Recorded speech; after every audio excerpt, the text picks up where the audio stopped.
Hello and welcome back to our channel Forensic Science Public Desk India, and now we are going to learn about few topics of forensic odontology, and those are age and sex determination from the teeth. This is lecture number 22 of Forensic Medicine UGC NET Forensic Science. Let's proceed. Introduction.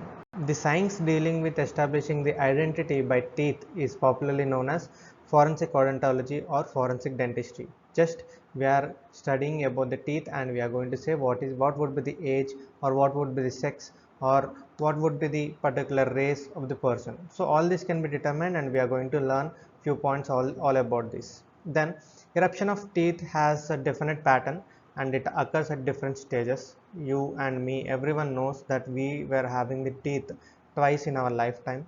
So according to that growth, according to the pattern of growth and morphological changes, we can determine what would be the age of the person, whether he is alive or dead. Human dentitions are of two types. One is deciduous dentition and other is permanent dentition. So basically this is the structure of the tooth which we have to know. Basically this is the enamel. So enamel is the strongest bone or strongest part of our body. So it will be protecting the whole tooth. So this part is the enamel. It will be protecting the whole tooth, and this is the most important part, pulp. Okay, pulp will be having the blood vessels from which the blood will be supplied into the teeth, and the dentin, this pulp will be having the DNA material. So as enamel and cementum, so this is the cementum. So cementum and enamel are protecting the inner part of the teeth. So even after so many years we will be able to retain the material which is responsible for DNA protection. That means the DNA will be there in the root. Clear? So periodontal membrane is here, this one, and the nerve blood supply is here, this one, which is getting supplied. So dentin is the second part, here it is there. So most probably the tooth which we are seeing now, it is a kind of premolar. Okay, so this is the crown, everything, this is the neck, this is the root. So these are the basic parts of the teeth. So I have classified it into deciduous and permanent. What is deciduous and what is permanent? Deciduous teeth is one which will be grown for the children between ages of 3 months to 6 years. So this will be seen after 6 years. From 6 years to 23 to 25 years we'll be seeing the growth of permanent teeth, and we'll be particularly seeing what are the age groups, at what age we'll be seeing which kind of teeth. So basically what are the characteristics of this? The size will be smaller, deciduous teeth, and permanent teeth it will be larger. And a porcelain white color, so baby white color, that means milky teeth, will be also called as, because of porcelain color will be seen. And this is ivory color, little yellowish color can be seen in this permanent teeth. And constriction at crown root junction more prominent, so there will be gaps, lot of gaps will be there. This is a less prominent, less gaps will be seen. Edge is sharp, so here memolons or lobes, so serrated. So this teeth will be something like this. Okay, so this teeth if you are seeing, so at the edge of the teeth you will be seeing the surface is little rough, so rough surface will be seen, that is called as memolons or lobes. Then cusps, few and small cusps will be seen when it is coming to the molars, so very less cups. That means premolar or the molar, premolar, if you are seeing, it is having various kinds of cusps on that. So all those cups will be very small and very few, more in number and well developed in the permanent teeth. That means something it will be having more kind of divisions on its surface of molar or premolar. So let's go further. So let's discuss about the growth of teeth and how we can estimate the age by using the growth of teeth. So first we have discussed that deciduous teeth will be developed in the children age. So right from the birth age till the age of 6 years or 1 and 2 years, we can determine what is the level of the growth, and that means estimation of age. In one book it is given that central incisors, that these two incisors are grown in the age of 7 to 9 months. So primary teeth age will be estimated using the months, okay, not years. Clear? Then uh, it is given here 7 to 9 months. For lateral incisors also it is given 7 to 9 months. How accurate it is? Okay, first let's classify it. First teeth, deciduous teeth, which is going to be grown in 6 months is the central and central lower incisor. So this is central lower incisor. So note this point, central lower incisor. And next we are having 7 months. So both are growing at 7 months. One is central upper incisor, central upper incisor, and other is lateral lower. So lateral lower LL is going to be grown at 7 months, and in the next one lateral upper is going to be grown at 8 months. Lateral upper. So these are the various teeth which are going to be developed sequentially. Central lower, then central upper, and lateral lower. So these two, lateral lower, and the last one at 8 months, that is lateral upper. So remember these things are noted down. And next we are having is canine. Canines are going to be grown between 17 to 18 here and 18 to 20 here. Both combined we can say that between 17 to 20 the canines will be grown, 17 to 20 months. And the first molar will be grown between 12 to 14. Here also it is given 12 to 14. So let's think that, let's make it confirm that first molar will be growing at 12 to 14, and the second molar will be growing at 20 to 30. Okay, both the sides, I am telling about the both the sides. So the second molar will be developing at 20 to 30 months. So that means it is 1 plus 8 months, or 2 years it will be taking for the growth of the second molar. So the primary teeth, how they are developed, what is the sequence, we have learned clearly. Then let's go for permanent teeth. So for permanent teeth, central incisors are going to develop between 6 to 8 years. So for permanent teeth we are going to consider years, not the months. Clear? So this first two are going to be grown first. So sequence is here 1. Then next, after 6 to 8 years, we are also simultaneously seeing the growth of first molar between 6 to 7 months, 6 to 7 years, sorry, 6 to 7 years. So this will be the second one. Okay, then 6 to 7 and 7 to 9 lateral incisors. Lateral incisors are going to be developed here. This will be the third in position for permanent teeth. Okay, then next 7 to 9 is over. 9 to 11. So 9 to 11 is first premolar, which will be growing here. This one is fourth. So this one is fourth. Next, second premolar will be growing at 10 to 12 years, and simultaneously we can be able to see the growth of canine as well. So these both are almost correlated, and it will be the fifth one, and it will be the sixth one. Then let's see the next one, that is 12 to 14 years we can see the second molar.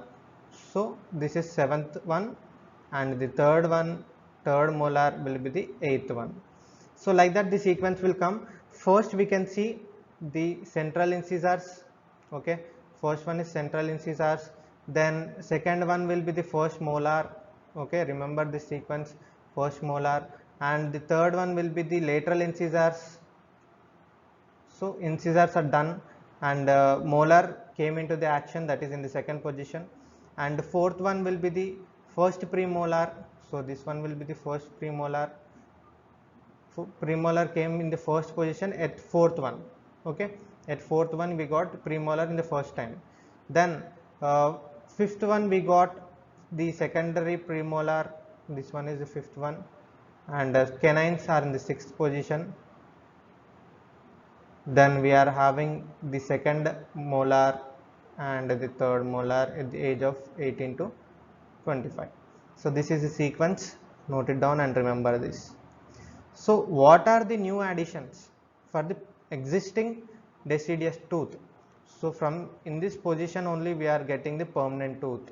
Okay, so we can see here central and lateral incisors will replace the temporary. So whatever it is there in this particular position, these are going to be replaced. Okay, permanent canine is also going to be replaced. Okay, then these two permanent premolars of adult replace temporary molars. So these two were molars in deciduous teeth, that means these two are going to become premolars. Okay, these are going to become premolars, and these particular things are going to become super added. So these are permanent super added. So here is an image depiction. Adult teeth descending while the deciduous teeth are still in place. So these are the permanent teeth which are coming upon the permanent. This is deciduous teeth, this is permanent, which is coming upon the specimen. This specimen shows two of the teeth are only visible after of the mandibular particular bone. This particular region is been removed, and we are able to see the teeth. So this says around the age of 11 to 13. So 11 to 13 the age is there, so that's why the growth of this particular teeth is seen. Clear? So let's see other things. Estimation of age by using Gustafson method. So age estimation consists of microscopic examination of longitudinal section of central part of tooth to access the changes in teeth as a result of wear and tear with advancing age. So the teeth will be in three-dimensional way. So in that three-dimensional position, we are going to cut it longitudinal section into the central part so that it will be visible to us, and so you have to dissect in such a way that the light should be passing through the teeth.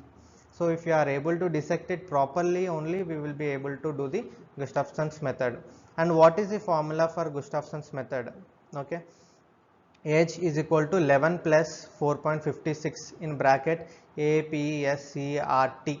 So all these are mentioned. What are those? A means attrition. So attrition means this one. So you are able to see here A in the diagram.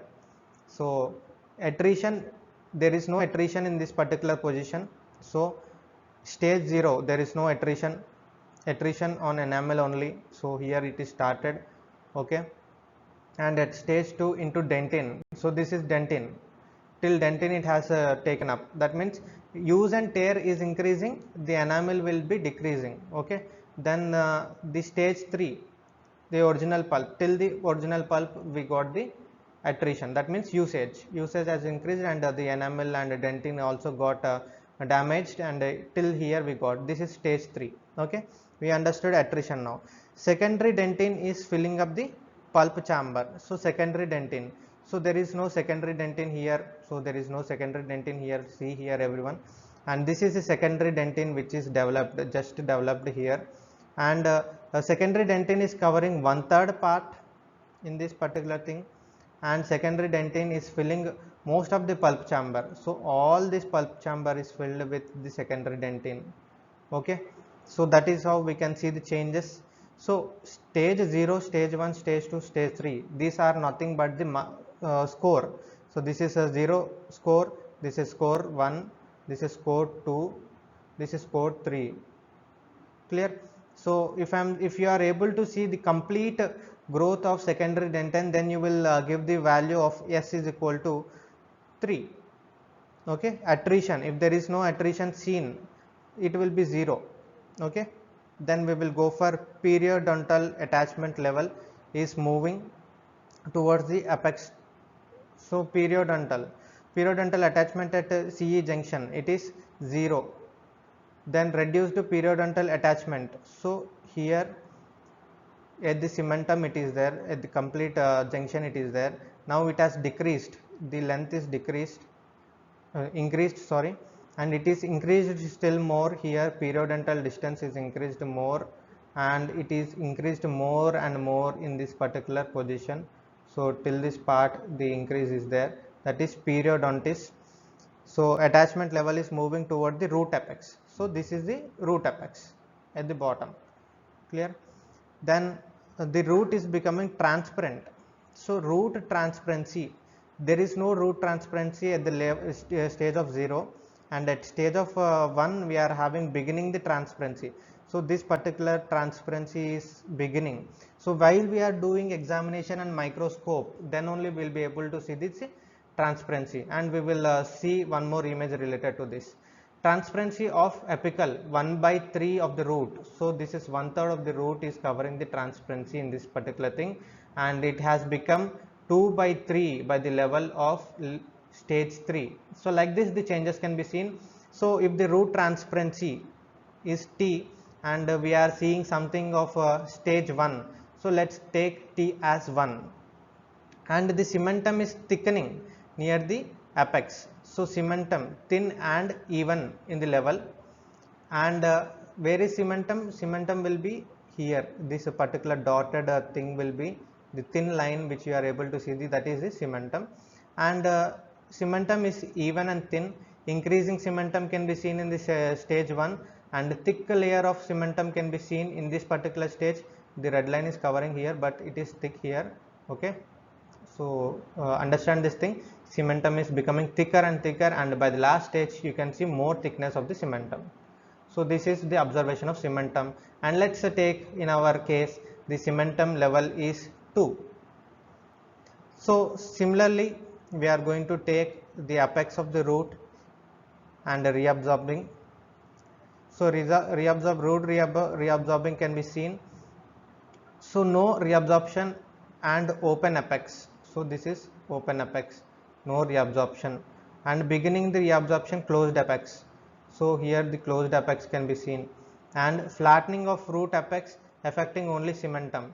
So the flattening will start, and the flattening will be more increased, flattening of the root apex affecting the both cementum and dentine. So till the dentine and the cementum, both the root apex flattening will occur, and we'll be able to see this changes drastically increasing. So root apex, let's take the stage is equal to 2, something like that. So all the values, let's take this as 2, and all the values, as these values are increasing, you can directly say that the age is also higher. Okay, by observation of this particular things we can estimate that age is higher.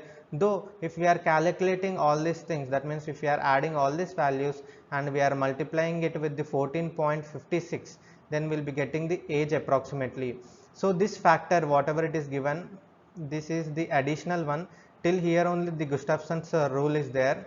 Okay, this is the formula, and addition or minus of 10.9 is a different thing. So there are other scientists like Johnson's and all, many other methods have modified the Gustafson's method to estimate the age. So they have given some more modifications and alterations to the formula, and they have increased the accuracy.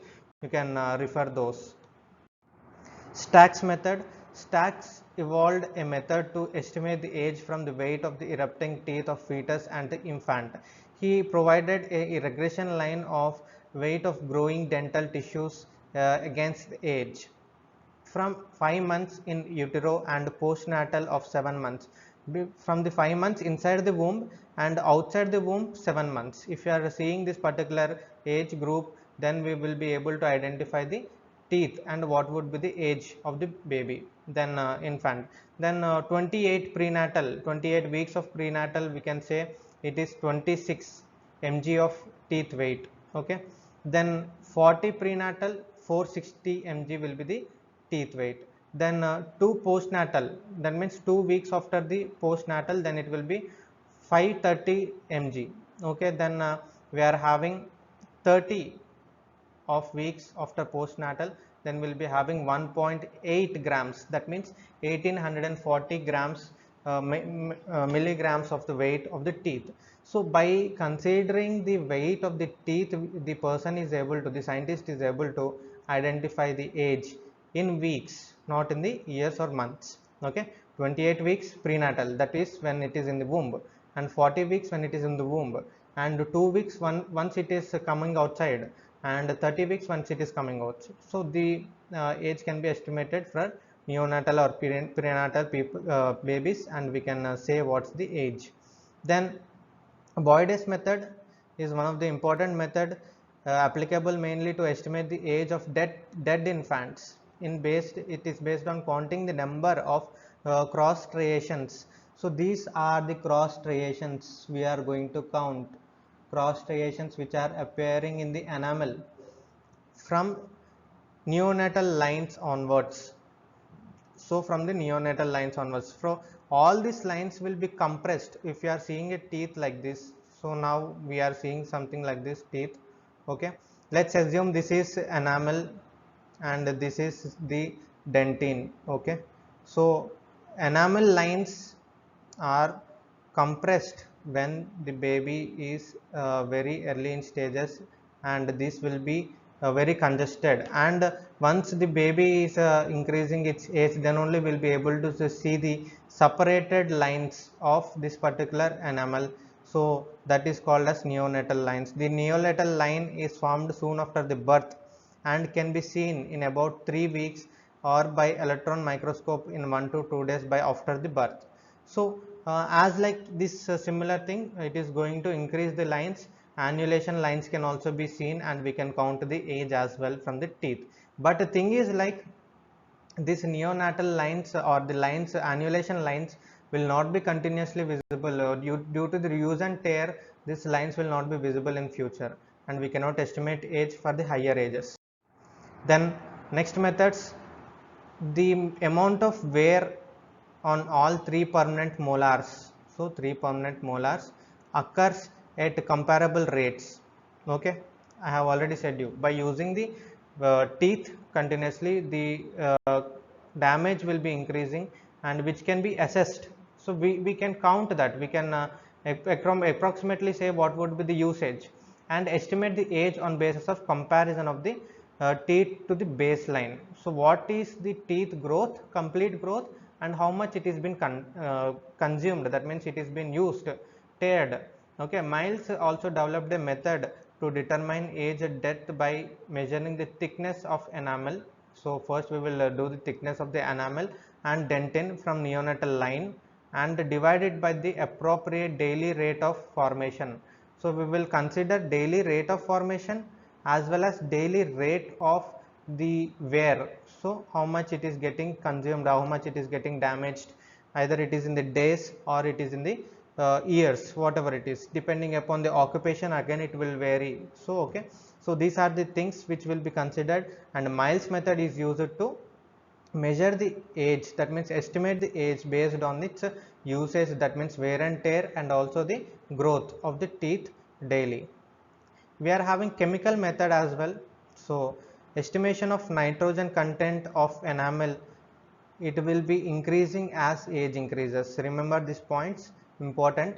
Estimation of nitrogen will be nitrogen will generally increase as age increases, and carbonate content decreases as age increases, and the concentration of ions like the copper, selenium, and ferrous will be increasing as age is increasing. Okay, so nitrogen and the cations like copper, selenium, and ferrous will be increasing as the age increases, and the carbonate content will be decreasing as the age is increasing. So this is the thing.